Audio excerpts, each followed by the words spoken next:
Dear friends, आज हम देखेंगे 317 कोड है राजनीति विज्ञान यानी पॉलिटिकल साइंस का क्वेश्चन पेपर का फुल सॉल्यूशन 2021 एग्ज़ाम का जो अगस्त में हुआ है। तो चलिए स्टार्ट करते हैं इसके फुल सॉल्यूशन को। और साथ ही साथ आपके जितने भी सब्जेक्ट थे उनको भी सॉल्व करके डाल दिया गया है। आप डिस्क्रिप्शन बॉक्स में जा करके प्लेलिस्ट जो है आपके ओपन बोर्ड की, वो पहली प्लेलिस्ट है, उसमें आप जैसे ही ओपन करेंगे तो आपको सारे सॉल्यूशंस वहाँ पे दिखाई देंगे। और जो सब्जेक्ट अभी अवेलेबल नहीं हो पाया है या फिर नहीं आपको मिल रहा है तो वो अपलोड किया जा रहा है। तो बने रहिए इस चैनल के साथ में ताकि आपको फुल सपोर्ट हम कर सकें। स्टार्ट करते हैं। आपने कितने राइट किए हैं, कितने रॉन्ग किए हैं, इससे भी आप मैच कर सकते हैं। और आपके कितने नंबर आने वाले हैं, पूरा आइडिया आपको इस वीडियो से लग जाने वाला है। पहला क्वेश्चन पूछा गया है, किसी देश का संविधान आधार प्रदान करता है तो देश के प्रशासन का आधार जो है वो बेस जो है वही प्रदान करता है। तो सेकंड ऑप्शन आपको करेक्ट करना था इसमें, देश के प्रशासन का। उसके बाद में आते हैं हम दूसरे क्वेश्चन पे। तो दूसरा जो क्वेश्चन है इसमें पूछा गया है, 25 जून सन 1975 को किसके आधार पर राष्ट्रीय संकट की घोषणा की गई थी। तो यहाँ पर जो है आंतरिक और बाह्य गड़बड़ी की आशंका थी, तो इसमें आंतरिक गड़बड़ी दिया हुआ है, तो ये आपका जो है आंसर करेक्ट होगा। बाय आक्रमण का कोई भी ऑप्शन नहीं, तो बाय गड़बड़ी होता तो भी उसको करेक्ट कर सकते थे। तो इसमें जो सेकंड ऑप्शन है ये बिल्कुल सही है। इसके बाद में आते हैं हम नेक्स्ट क्वेश्चन की तरफ। तो नेक्स्ट क्वेश्चन पूछा, राष्ट्रपति के महाभियोग का प्रस्ताव किस सदन में रखा जाता है। तो सदन के किसी भी सांसद के किसी भी सदन में रखा जा सकता है। ठीक है, तो चौथा ऑप्शन इसमें करेक्ट हो जाएगा। अब आगे बढ़ते हैं क्वेश्चन नंबर 4 पे। क्वेश्चन नंबर 4 है, किसकी सिफारिश पर राज्यपाल विधानसभा भंग कर सकता है। तो मुख्यमंत्रियों के नेतृत्व में मंत्रिपरिषद की सिफारिश पे वो राज्यसभा विधानसभा जो है राज्यपाल भंग कर सकता है। ठीक है, तीसरा ऑप्शन करेक्ट करना था। स्वतंत्रता के अधिकार में संख्या में कितनी स्वतंत्रताएं दी गई हैं। तो 6 संख्या के अनुसार हमारे 6 टोटल स्वतंत्रताएं दी गई है। तो थर्ड ऑप्शन इसमें आपको करेक्ट करना था। अब आगे आते हैं, इसका इंग्लिश वर्जन वही है सेम। और यहाँ पे जो आ जाएगा गवर्नेंस ऑफ कंट्री जो है, ये सेकंड ऑप्शन पहले का करेक्ट हो जाएगा। दूसरे में आपका जो है इंटरनल डिस्टरबेंस जो है वो इसमें आपका जो इमरजेंसी लगाई गई थी वो उसमें आ जाएगा आंसर। इसी तरह से इसका ईदर ऑफ द पार्लियामेंट, चौथा ऑप्शन करेक्ट हो जाएगा। और यहाँ पर जो थर्ड ऑप्शन आपका करेक्ट हो जाएगा क्वेश्चन नंबर 4 में, the council of ministers headed by the chief minister यहाँ पर। और इसके बाद में यहाँ पर 6 यानी कि सेकंड ऑप्शन करेक्ट हो जाएगा। तो ये तो इसके सॉल्यूशंस हो गए इंग्लिश मीडियम के भी। अब आते हैं फिलिप्स के आंसर्स को देखने। तो फिलिप्स का पहला जो क्वेश्चन है इसमें पूछा गया, डैश ने राजनीति को अमीर और गरीब वर्ग के बीच संघर्ष बताया। तो इसको मार्क्सवाद जो है उसने बताया। ठीक है, मार्क्सवाद यहाँ पे खालिस्तान में भरना है आपको। उसके बाद में स्वतंत्रता शब्द की उत्पत्ति खालिस्तान भाषा के लीबर शब्द से हुई। तो लैटिन भाषा के लीबर शब्द से हुई। यहाँ पे लैटिन भाषा आपको भरनी है, लैटिन भरनी है। इसके बाद में अनुच्छेद खालिस्तान वित्तीय संकट के प्रावधानों के बारे में है। तो अनुच्छेद 356 जो है ये वित्तीय प्रावधानों के बारे में है, तो 356 आपको भर देना है। इसके बाद में आते हैं हम नेक्स्ट क्वेश्चन पे। यहाँ पर है, राज्य चुनाव आयोग खालिस्तान के चुनाव कराते हैं। तो वो नगर निगम और नगर पालिकाओं के जो है चुनाव कराते हैं। उसके बाद में आता है पांचवा क्वेश्चन, सीपीआई ने अपनी पहली सरकार खालिस्तान राज्य में बनाई। तो केरल राज्य में बनाई, केरल इसका आंसर हो जाएगा। तो आगे बढ़ते हैं नेक्स्ट क्वेश्चन की तरफ। ये है इसका इंग्लिश वर्जन और यहाँ पर भी वही आंसर्स आएंगे जो हमने ऊपर बताए हैं। यहाँ में मैक्सिस आ जाएगा और यहाँ पर लैटिन शब्द आ जाएगा। यहाँ पे धारा जो है 356 356 आ जाएगी। यहाँ पे म्यूनसिपल कॉरपोरेशन एंड कमिटीज़ आ जाएगा। और यहाँ पर जो है आपका केरला आ जाएगा, केरला। ठीक है, केरल। तो ये इसके आंसर्स हो गए। अब आगे बढ़ते हैं हम नेक्स्ट क्वेश्चन की तरफ। तो क्वेश्चन है, एक शब्द में आपको उत्तर लिखने हैं। पहला है, गांधी ने किन दो साधनों और साध्यों की वकालत की है। तो स्वराज और अहिंसा, दो चीज़ें की वकालत उन्होंने की थी। उसके बाद में आते हैं, समवर्ती सूची के विषय पर कानून बनाने का अधिकार कितने राज्यों को है। तो 2 या 2 से अधिक राज्य जो है इस सूची पर अधिकार बनाने का प्रस्ताव जारी कर सकते हैं। उसके बाद में तीसरा है, सर्वोच्च न्यायालय की कौन सी शक्ति मौलिक अधिकारों की सुरक्षा सुनिश्चित करती है। तो न्यायिक पुनरावलोकन जो है ये एक शक्ति है जो उसकी सुरक्षा को सुनिश्चित करती है। चौथा है लोकसभा को कौन भंग कर सकता है, तो लोकसभा को राष्ट्रपति द्वारा ही भंग किया जा सकता है। उसके बाद में राज्यसभा का पदेन सभापति कौन होता है, तो उपराष्ट्रपति जो है उसका पदेन सभापति होता है, ठीक है, यानी कि वाइस प्रेसिडेंट। चलिए अब इसको इंग्लिश वर्जन के लिए देख लेते हैं। तो इंग्लिश वालों दोस्तों, आपका पहले में आ जाएगा स्वराज एंड नॉन वायलेंस, दूसरे का आंसर जो आ जाएगा 2 और मोर देन 2, तीसरे में आंसर आ जाएगा जुडिकल रिव्यू, और उसके बाद में नेक्स्ट आ जाएगा द प्रेसिडेंट, उसके बाद में द वाइस प्रेसिडेंट, ठीक है। ये आपके आंसर्स हो गए। अब आते हैं हम क्वेश्चन नंबर 4 पर। क्वेश्चन नंबर 4 है राजनीति विज्ञान का अर्थ आपको बताना है। तो राजनीति विज्ञान या राजनीति शास्त्र वह विज्ञान है जो मानव के एक राजनीतिक और सामाजिक प्राणी होने के नाते उससे संबंधित राज्य और सरकार दोनों संस्थाओं का अध्ययन कराता है। राजनीति विज्ञान अध्ययन का एक विस्तृत विषय या क्षेत्र है, और लासवेल और कपलान ने जो कहा है कि यह सत्ता को आकार देने तथा उसमें भागीदारी का अध्ययन है। सिंपल सा एक लैंग्वेज में इन्होंने अपना जो दिया था, छोटा सा राजनीति विज्ञान का इन्होंने अर्थ बताया था, बहुत ही छोटा सा, ठीक है, आपके सामने है लासवेल के द्वारा। तो ये भी अगर आप लिख देते तो भी आप एकदम पूरे 2 नंबर मिल जाते, क्योंकि आपने किसी की थॉट लिखी है जो राजनीति विज्ञान के परिभाषा को या अर्थ को समझा रहे थे। इनके अलावा बहुत सारे हैं लोग जिन्होंने दिया है, मैंने इनका लिखा है। उसके बाद आते हैं 5वें क्वेश्चन पे। राज्य के विलुप्त होने से क्या आशय है, ये आपको समझाना था। तो यहाँ पे मार्क्सवादियों के अनुसार राज्य के स्वतः विलुप्त हो जाने का अर्थ है राज्य का गायब हो जाना, अर्थात धीरे धीरे क्रमशः राज्य का ढांचा पूर्ण रूप से समाप्त हो जाएगा। तो ये इसका आंसर आपको लिखना था, यानी कि आपको सिंपली लिख देना कि यानी कि राज्य जो कोई भी पूर्ण रूप से समाप्त हो जाता है तो उसको राज्य का विलुप्त होना भी कहते हैं। छठा क्वेश्चन जो है भारतीय संविधान का दर्शन क्या है। तो संविधान के दर्शन का अभिप्राय उन आदर्शों से है जिससे भारतीय संविधान अभिप्रेरित हुआ है, और उन नीतियों से है जिन पर हमारा संविधान और शासन प्रणाली आधारित है, ठीक है। संविधान दर्शन का मतलब ये है। इसके बाद आते हैं क्वेश्चन नंबर 7 पे। क्वेश्चन नंबर 7 पूछा है शोषण के विरुद्ध अधिकार को आपको समझाना है। तो अनुच्छेद जो 23 है वो मनुष्यों के क्रय विक्रय, बेगार और इसी प्रकार अन्य बालक श्रम को प्रतिषिद्ध करता है तथा इसके उल्लंघन को दंडनीय अपराध घोषित करता है। अनुच्छेद 23 न केवल राज्य के विरुद्ध अपितु प्राइवेट व्यक्तियों के विरुद्ध भी संरक्षण प्रदान करता है। यही शोषण के विरुद्ध अधिकार के अंतर्गत आता है, ठीक है, ये चीज़। आते हैं हम 8वें क्वेश्चन पे। 8वां है भारतीय संविधान के एकात्मक लक्षण को स्पष्ट करना है।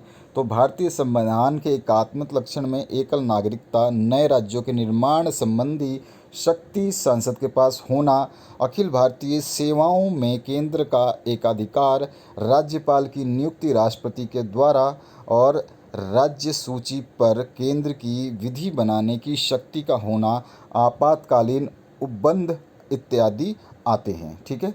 ये आपका एकात्मक लक्षण जो है भारतीय संविधान का है।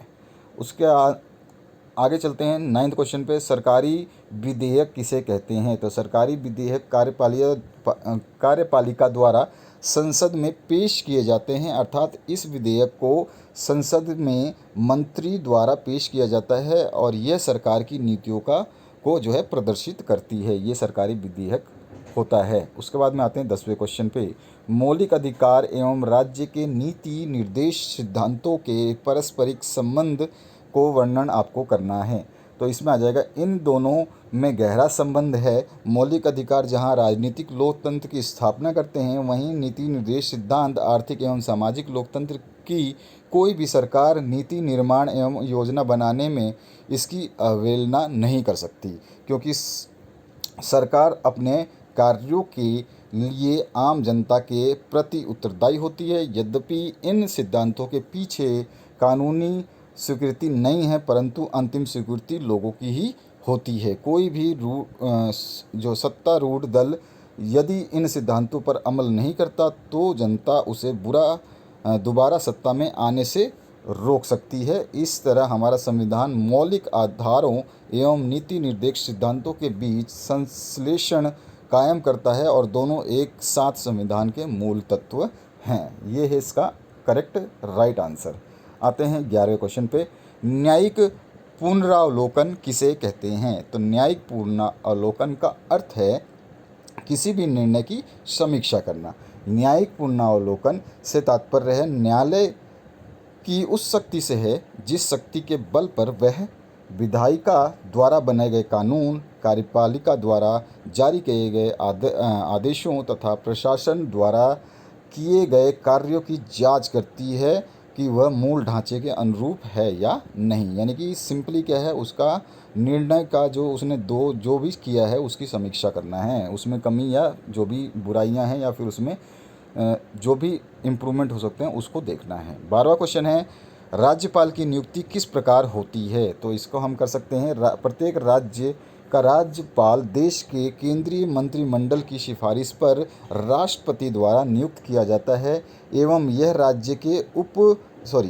राज्य के मुख्यमंत्री की सलाह से कार्य करता है। दूसरे राज्य के व्यक्ति को राज्यपाल के रूप में नियुक्त किया जाता है, यानी कि उस राज्य का वो व्यक्ति नहीं होता जो राज्यपाल बनता है, जिससे वह स्थानीय राजनीति से मुक्त रहे, यानी कि कोई भी उस पर दबाव ना डाल पाए, क्योंकि वो दूसरे स्टेट से आता है तो उसका कोई भी संबंध उस स्टेट से नहीं होता।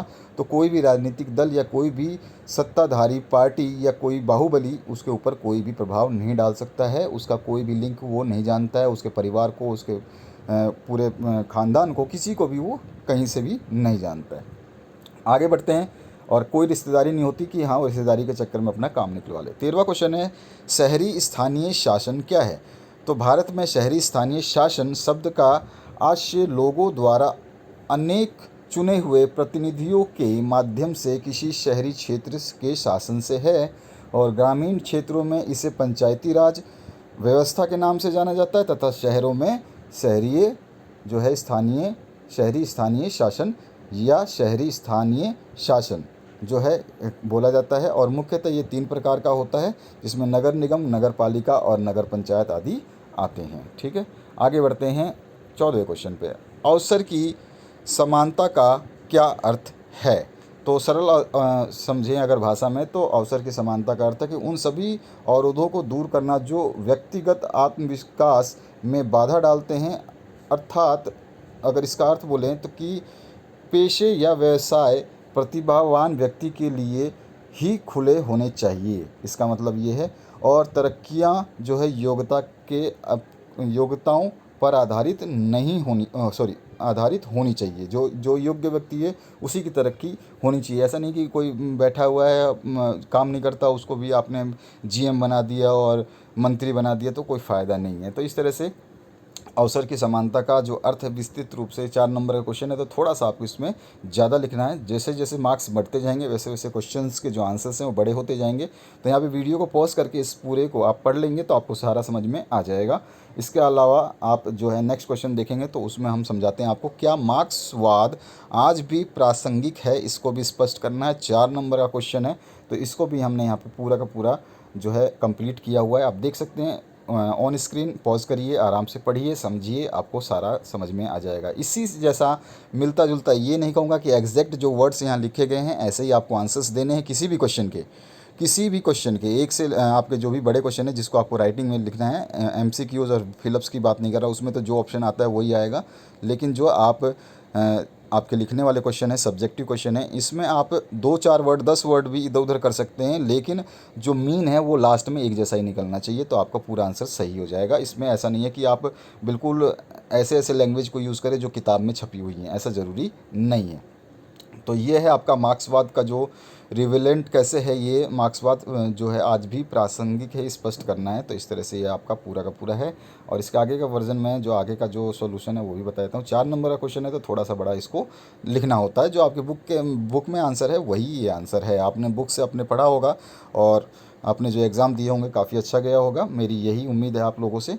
और जो 16वां क्वेश्चन है इसकी बात करें तो यहाँ पर आपके 4 जो हैं टिप्पणी लिखने के लिए दिए गए सब्जेक्ट, जिसमें न्यायपालिका की स्वतंत्रता, इकहरी नागरिकता, एकीकृत न्यायपालिका और सार्वभौमिक वयस्क मताधिकार जो हैं उसके ऊपर लिखना था। तो हमने 2 लिख दिए इसमें से, एक न्यायपालिका की स्वतंत्रता के ऊपर और दूसरा जो लिखा है इकहरी नागरिकता के ऊपर। तो न्यायपालिका की स्वतंत्रता जो है आपके सामने है, इसके ऊपर संक्षिप्त टिप्पणी लिखनी थी आपको। उसके अलावा अब जब दूसरा जो मैंने लिखा है वो लिखा है इकहरी नागरिकता पे, इस पे भी आपको एक टिप्पणी लिखनी थी। टोटल मिला के ये दोनों पॉइंट मिला के आपको 4 नंबर देने वाले थे, तो आप इस तरह से इसको लिख सकते हैं। क्वेश्चन नंबर 17 की बात करूँ, विधानसभा के गठन एवं रचना का वर्णन आपको करना है। तो विधानसभा का गठन एवं रचना जो है वो इस तरह से आप लिख सकते हैं, उसका कार्यकाल भी इसमें इंक्लूड कर देंगे ताकि ये क्वेश्चन का आंसर कंप्लीट हो पाए। तो यहाँ पर आप आराम से वीडियो को पॉज करिए, आराम से देखिए, आपको सारा समझ में आ जाएगा। इसके बाद में आते हैं हम कार्यकाल जो है, इसका बचा हुआ छोटा सा पार्ट है, ज़्यादा नहीं है, ये बस इतना सा है। इसमें कार्यकाल जो है हम बता देंगे विधानसभा का, ठीक है। और उसके बाद में विधानसभा सदस्य की जो योग्यताएं हैं वो भी हम बता देंगे कि कौन कौन सी योग्यताएं होनी चाहिए ताकि वो विधानसभा सदस्य बन सके। उसके अलावा जो हम नेक्स्ट क्वेश्चन की बात करेंगे तो 18वां क्वेश्चन पूछा है, अनुपातिक प्रतिनिधित्व प्रणाली की व्याख्या करनी है और इसे निर्धारित करने वाले 2 तरीकों का उल्लेख भी आपको करना है। तो सबसे पहले मैंने यही क्वेश्चन किया है और ऑप्शन में है सामान्य बहुमत प्रणाली की व्याख्या करनी थी, तो मैंने ऑप्शन जो है पहला वाला जो आपका अनुपातिक वाला, ये वाला ही क्वेश्चन कर दिया है। तो यहाँ पे अनुपातिक प्रतिनिधित्व प्रणाली के बारे में लिखा गया है कि क्या होती है ये, सबसे पहले इसको हमने समझाया है। उसके बाद में इसके जो 2 हैं सिद्धांत उसको मैं बताऊंगा आपको। तो जैसे कि आप अनुपातिक प्रणाली प्रतिनिधित्व 2 प्रकार की होती है, यहाँ लिखा हुआ, आप वीडियो को पॉज करके पूरा पढ़ लेना। तो मैं नेक्स्ट दिखाता हूँ, एकल संक्रमण मत प्रणाली, और इसके अंदर जो है छोटी छोटी सी पार्ट्स जो हैं क ख ग घ, इस तरह से ये देने हैं कि ये प्रणाली किस हिसाब से काम करती है, क्या प्रिंसिपल है इसका, ठीक है। ये आपको जो है लिखना होगा, तो आपको पूरे आंसर्स के जो है मार्क्स मिल जाएंगे। और इसी तरह से इसका दूसरा जो प्रणाली है वो सीमित मत व्यवस्था, तो इसके बारे में भी आपको लिखना होगा कि ये कैसे कार्य करती है। तो ये है इसका आंसर। आप आराम से वीडियो को पॉज करें, पढ़ लें। अब आगे बढ़ते हैं नेक्स्ट क्वेश्चन की तरफ। तो क्वेश्चन नंबर 19 है, लोकसभा अथवा विधानसभा चुनाव के दौरान अपनाई जाने वाली चुनावी प्रक्रिया का वर्णन कीजिए। अथवा में है, भारत की चुनाव व्यवस्था की कमियों को संक्षेप में लिखिए और व्यवस्था को बेहतर बनाने के लिए जो संबंधी सुझाव है वो भी आपको देना है। तो सबसे पहले हम इसके दोष लिखेंगे। मैंने आपका और पार्ट जो है ये किया है, भारत की चुनाव व्यवस्था की कमियों का संक्षेप में वर्णन कर दिया है और इसको बेहतर बनाने के लिए जो सुझाव हैं वो भी लिखे गए हैं। तो सबसे पहले कमियाँ कौन कौन सी आ सकती हैं, तो धन बल एक कमी के रूप में जागृत होता है। पहले तो आप बता देंगे, ये थोड़ा सा एक अगर लिखना चाहें तो डायरेक्ट आप पॉइंट भी लिख सकते हैं। तो एक धन बल जो है ये एक कमी है भारतीय चुनाव प्रक्रिया में। उसके बाद में अगर हम बात करें दूसरा, तो आपका बाहुबल, यानी कि वहाँ पे जो आपका सत्ताधारी या फिर जो थोड़े से बाहुबली टाइप में जो होते हैं ना, दबंग टाइप में, तो वो लोग भी परेशान करते हैं, ठीक है। आगे बढ़ते हैं, ये सेकंड पॉइंट का जो बाहुबल। उसके बाद में जाति और धर्म भी एक जो है चुनाव प्रणाली में दिक्कत करती है, ठीक है, समस्या है ये। और इसके अलावा अगर हम बात करें तो सरकारी मशीनरी का दुरुपयोग भी कभी कभी किसी किसी चुनाव में होता है। आपने भी न्यूज़ देखी होगी कि वहाँ पर ऐसे हो रहा है, वहाँ पर ऐसे हो रहा है। बाकी इसका पूर्ण रूप से जो है सुरक्षा करके, सुरक्षित रख करके सारा कुछ किया जाता है, लेकिन कभी कभार आप सोच भी नहीं पाएंगे और ऐसा काम हो सकता है। अब चुनाव जो सुधार है उसमें आप क्या क्या कर सकते हैं, तो इसमें आप मतदान की आयु जो है 21 वर्ष से घटाकर 18 वर्ष कर दी गई है, जो कि पहले 21 वर्ष थी, अब 18 वर्ष कर दी गई है। इससे वोटरों की संख्या में वृद्धि तथा देश के युवाओं में विश्वास जो है प्रकट किया गया। ये सुधार का एक अच्छा कदम है। उसके अलावा दूसरा पार्ट हम बोल सकते हैं, चुनाव को गंभीरता से न लेने वाले कई उम्मीदवारों को चुनाव लड़ने से रोकने की सुरक्षा शक्ति को बढ़ा देना एक अनिवार्य परिवर्तन है, ठीक है। इसी तरह से ग पार्ट और ख और अंगा पार्ट, ये 5 पार्ट आप लिख देंगे, 5 में से 4 भी लिख देते हैं तो आपका आंसर पूरा करेक्ट होगा, आपको पूरे नंबर जो है मिल जाएंगे। अब आगे बढ़ते हैं नेक्स्ट क्वेश्चन की तरफ। 20वां क्वेश्चन पूछा, क्षेत्रीय दलों की भूमिका पर चर्चा कीजिए। अथवा में है जो पूछा गया, एक स्वस्थ जनमत के निर्माण में आने वाली बाधाओं का विश्लेषण करना है। तो मैंने क्षेत्रीय दलों की भूमिका जो है उसका आंसर दिया है। यहाँ पे कोई भी एक करना था, तो क्षेत्रीय दलों की भूमिका जो है इसमें कोई भी आपको ज़्यादा समझदारी वाली बात नहीं करनी है, बस इसमें आपको समझाना है कि क्षेत्रीय दलों की भूमिका होती कैसी है। तो यहाँ पर यद्यपि क्षेत्रीय दल काफ़ी सीमित क्षेत्र में काम करते हैं और केवल सीमित उद्देश्यों को ही आगे बढ़ाते हैं, तो यह इसको लिखने के बाद में आप इसको कंप्लीट आगे बढ़ाते हैं। तो यहाँ पर ये जो कहीं मिस्टेक हो हिंदी लिखने में, तो एक आधा मिस्टेक आप देख लेना, बाकी जनरली मिस्टेक नहीं मिलेंगे, पूरी सावधानी रखी जाती है। लेकिन जब आंसर बड़े होते हैं तो उसमें कोई एक अक्षर आगे पीछे हो सकता है, तो वो देख लेना, शायद किसी क्वेश्चन में हो, बाकी हमेशा आपको सही मिलेगा। तो यहाँ पर ये जो है पूरा का पूरा जो आंसर है आपको इस तरह से लिखना है, क्योंकि ये क्वेश्चन है जो 5 नंबर का होगा मेरे हिसाब से। यस, 5 नंबर का है।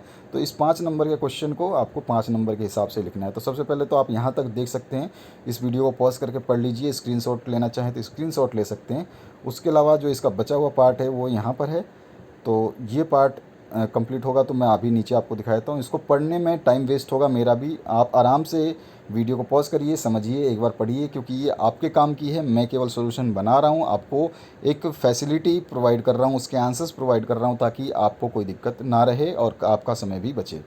इसके बाद में आते हैं 21वें नंबर क्वेश्चन पे, जिसमें आपसे पूछा गया है ब्रीफली डिस्कस करना है भारतीय समाज में जाति की भूमिका, अथवा मैं जो है इन पे टिप्पणी लिखनी थी आपको, इन तीनों पे। तो मैंने क्या है, भारतीय समाज में जाति की भूमिका जो है बहुत इंपॉर्टेंट रोल प्ले करती है, तो उसको मैंने थोड़ा सा डिस्क्राइब किया है। तो चलिए 5 नंबर का ये क्वेश्चन है, इसको भी देखते हैं आंसर।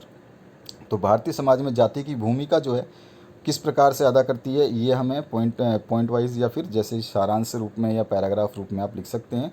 और इसमें जो हम बात करें तो हमारी जातियों में ब्राह्मण, क्षत्रिय, वैश्य और जो शूद्र है ये भी आते हैं। तो इनमें कौन कौन से आते हैं ये भी बता दिया गया कि जैसे आपके ब्राह्मण में पुजारी और शिक्षित वर्ग हो गए, क्षत्रिय में योद्धा और शासक हो गए, वैश्य में व्यापारी और वाणिज्य वर्ग हो गए, और शूद्र में तुच्छ और प्रदूषण युक्त कार्य करते हैं जो वो हो गए। ठीक है, इसके बारे में फिर हम यहाँ पे इसका थोड़ा सा और कंप्लीट डिस्क्रिप्शन दे देंगे, क्योंकि 5 नंबर का क्वेश्चन है तो 5 नंबर के हिसाब से इसके सॉल्यूशंस को हमें लिखना होगा। तो वीडियो पॉज करें, वीडियो पॉज करके आप देख सकते हैं, और यहाँ पर जो है कंप्लीट सॉल्यूशन आपके सामने है। तो जैसे मर्जी आप, इसमें से ज़रूरी नहीं है कि पूरे के पूरे वर्ड या पूरे के पूरे आंसर सेम टू सेम छाप दे। इसमें से आप एक पैराग्राफ या 4 लाइन 5 लाइन ऊपर नीचे करते हैं तो भी आपको कोई दिक्कत नहीं है, पूरे मार्क्स मिल जाने हैं। तो आपको घबराने की ज़रूरत नहीं है। बस ऐसा नहीं सोचना है कि ये आंसर बहुत बड़ा दिख रहा है। तो देखिए 5 नंबर का क्वेश्चन है, उसके हिसाब से आपको लिखना है। बस इतना ध्यान रखना है कि जब भी आप आंसर लिखें तो आपके आंसर को जो है सेटिस्फेक्शन होना चाहिए, एग्जामिनर जो है उससे सेटिस्फाई होना चाहिए। अब आते हैं 22 नंबर क्वेश्चन पे, जो सेक्शन बी आपका शुरू होता है, और यहाँ पे सही जोड़ियाँ बनानी थी। तो अगर आपने छोटे क्वेश्चंस को भी कर दिया होगा तो आपके सारे आंसर सही हो जाएंगे। तो पहला जो है श्रीलंका स्वतंत्र हुआ, तो यहाँ पर ये गलत है। यहाँ पर ये जो है 1998 है, ये क्वेश्चन में ये आंसर गलत है। लेकिन हाँ 4 फरवरी को हुआ था, ये बिल्कुल सही है। यहाँ पर ये जो है ना 1998, ये बहुत ही गलत दिया हुआ है ना, मिसप्रिंट है ये। और यहाँ पे दूसरा मिसप्रिंट भी है, वो मैं बता दूंगा। तो मैंने श्रीलंका जो स्वतंत्र हुआ इसका आंसर दे दिया है, रेड कलर से मैच हो रहा है, तो आप 4 फरवरी से मैच करेंगे। तस्कंद की घोषणा जो हुई थी 1966 में हुई थी, बिल्कुल सही है ये, जिसने भी मैच किया 1966 से। और भारत सदैव समर्थन करता है तो परमाणु हथियार रहित संसार का, तो ये भी बिल्कुल सही हो जाएगा। आपने सभी ने सही किया होगा तीसरा तक। अब चौथा जो क्वेश्चन है इसमें मिस्टेक है, कोयला खालिस्तान स्रोत है, तो ये नवीनीकरण स्रोत नहीं है, अनवीनीकरण है, यानी कि रिन्यूएबल नहीं है। ठीक है, नॉन रिन्यूएबल सोर्सेज है, यानी कि इसको हम दोबारा नहीं प्राप्त कर सकते। सूर्य की रोशनी हम दोबारा प्राप्त कर सकते हैं, सूर्य की रोशनी हम आज खर्च कर रहे हैं तो कल दोबारा सूर्य से मिल जाएगी, लेकिन हम जो कोयला जला रहे हैं वो कोयला हमको दोबारा नहीं मिलेगा। नवीनीकरण संसाधन नहीं है ये, अनवीनीकरण है। आप चाहें तो कहीं भी पढ़ लेना, ये गलत है क्वेश्चन। ठीक है, तो इसके बाद में पांचवा जो है संविधान संग्रह होता है, तो आधारभूत कानूनों का संग्रह होता है। तो इसको आपको हरे कलर से जो सेकंड नंबर ऑप्शन है उसको मैच करना था। तो यहाँ पर मैंने कलर वाइज मैच किया ताकि आपको कोई दिक्कत ना हो। इंग्लिश मीडियम हिंदी मीडियम दोनों ही आप इसको देख सकते हैं पूरा कलर के साथ। आप हिंदी में जो मैच करेंगे वही इंग्लिश में सेम मैच है। ठीक है, अब आगे बढ़ते हैं नेक्स्ट क्वेश्चन की तरफ। तो अगला क्वेश्चन है सत्य असत्य। तो यहाँ पर जो भी स्टूडेंट ने सत्य असत्य जांच अपनी चेक कर लें कि आपके आंसर्स कितने सही हैं। तो द्वितीय विश्व युद्ध की नृश सत्ता ने आधुनिक मानवाधिकारों को प्रारंभ किया, तो ये बिल्कुल सत्य वचन है। जिसने भी सत्य किया उसका आंसर सही है। शीत युद्ध के बाद के समय में अंतर्राष्ट्रीय संबंध द्विध्रुवीय प्रारूप पर आधारित है, तो ये असत्य है। ठीक है, इसके बाद में भारत ने दक्षिण अफ्रीकी सरकार की रंग भेद नीति का विरोध किया था, बिल्कुल सत्य है ये वचन। और अमेरिका परमाणु अस्त्रों के प्रसार का विरोधी है, तो ये भी सत्य वचन है। बहुत लोगों ने असत्य किया है इसमें। और पांचवा है द्विराष्ट्रीय सिद्धांत को भारतीय राष्ट्रीय कांग्रेस ने स्वीकार किया, तो ये भी असत्य है। बहुत लोगों ने इसको सत्य किया है, तो ये ध्यान रखना है आपको। यहाँ पे आपने जो मिस्टेक करी है वो आपका यहाँ पर यही गलती हुई है। सबसे पहला ट्रू हो जाएगा, दूसरा फॉल्स, तीसरा ट्रू, फिर चौथा ट्रू और पांचवा फॉल्स हो जाएगा। तो ये है इसके आंसर्स। अब आगे बढ़ते हैं विकल्प नंबर 1 पे। विकल्प 2 दिए गए हैं, विकल्प नंबर 1 करिए 24 से 28 तक के क्वेश्चन, या फिर विकल्प नंबर 2 में करिए 24 से 28 तक के क्वेश्चन। ये नहीं कि इसके आपने 24 नंबर क्वेश्चन इसका कर दिया और वहाँ से दूसरे विकल्प का 25 नंबर और 26 नंबर उठा दिया, तो आपको आंसर के जो है मार्क्स नहीं मिलेंगे। तो ध्यान रखना, विकल्प 1 करें या विकल्प 2 करें, उनमें से ही आपको आंसर देने होते हैं। तो पहले विकल्प 1 को मैंने सॉल्व किया है। तो सबसे पहला है, कौन से दो देश महाशक्तियों के नाम से जाने जाते हैं? तो एक अमेरिका और एक सोवियत संघ, ठीक है। उसके बाद में 25वां क्वेश्चन है, प्रादेशिकीय विभाजित होने वाले कुछ देशों के नाम। तो इसमें दो देशों के नाम आते हैं, एक यूगोस्लोवाकिया और एक चेकोस्लोवाकिया, ठीक है। ये दो देशों के नाम जिसने भी लिखे हैं वो बिल्कुल राइट है, उसको पूरे 2 नंबर मिल जाने हैं केवल 2 वर्ड लिखने के। 26वां क्वेश्चन है, भारत की विदेश नीति के मूल सिद्धांत का उल्लेख आपको करना है। तो विदेश नीति जो है भारत की कैसी है, उसके जो उद्देश्य सिद्धांत हैं वो क्या है, आपको ज़्यादा नहीं है, 3 नंबर का क्वेश्चन है तो उसी के हिसाब से लिखना है।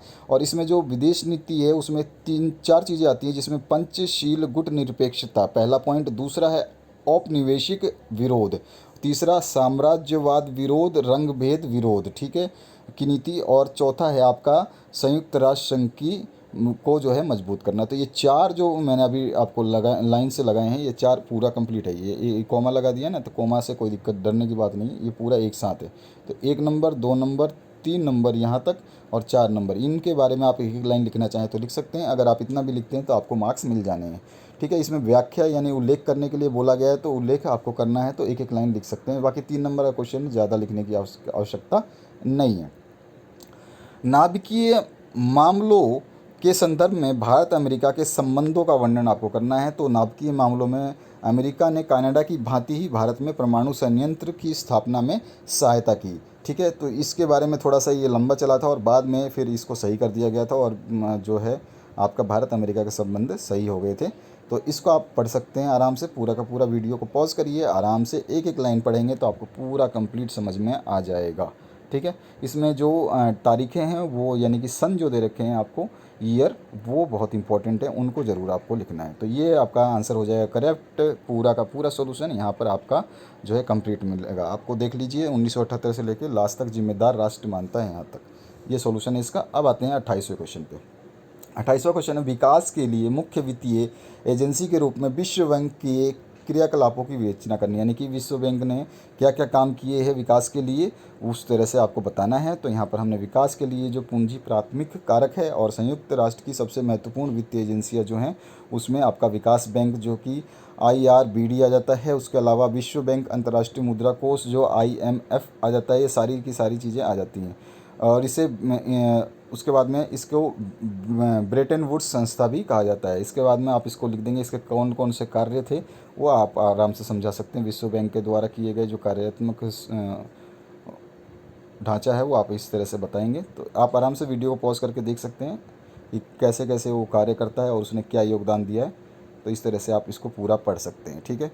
तो ये हो गया इसका फुल सॉल्यूशन 28 नंबर तक के क्वेश्चन का, जो कि आपका सॉल्यूशन था इस पेपर का। इसका विकल्प नंबर 2 आप देखना चाहेंगे कि हाँ, आपको अगर वहाँ पे 24 से 28 क्वेश्चन नहीं करने थे तो यहाँ से आप 24 से 28 क्वेश्चन कर सकते थे, और इनके आंसर्स जो है मैं देता तो काफ़ी लंबा हो जाता, इसीलिए मैंने केवल एक विकल्प का दिया। तो या तो आप वो करेंगे पहला वाला ऑप्शन या फिर दूसरा वाला ऑप्शन। इसमें आपका 24 नंबर क्वेश्चन का आंसर जो होता है वो अमेरिका होता है, ठीक है। जो शीत युद्ध के बाद यानी कि कोल्ड वॉर जो हुआ था उसके बाद में सबसे जो पावरफुल कंट्री निकली थी वो आपका अमेरिका बना था, ठीक है। बाकी उसके बारे में कुछ नहीं लिखना, नाम लिखना था। बाकी आप 25 नंबर, 26 नंबर, 27, 28 नंबर ये सारे क्वेश्चंस कर सकते हैं। तो आशा करता हूँ इस वीडियो से आपको काफ़ी हेल्प मिली होगी, और दूसरे सब्जेक्ट्स के सॉल्यूशंस के लिए आप जा सकते हैं डिस्क्रिप्शन बॉक्स में, प्लेलिस्ट बना रखी है, पहली प्लेलिस्ट ओपन करेंगे सब कुछ मिल जाएगा। आपको सही लगे वीडियो तो लाइक शेयर सब्सक्राइब कर लीजिए ताकि आने वाले फ्यूचर में आपके काम आता रहे channel. Thank you very much for watching this video.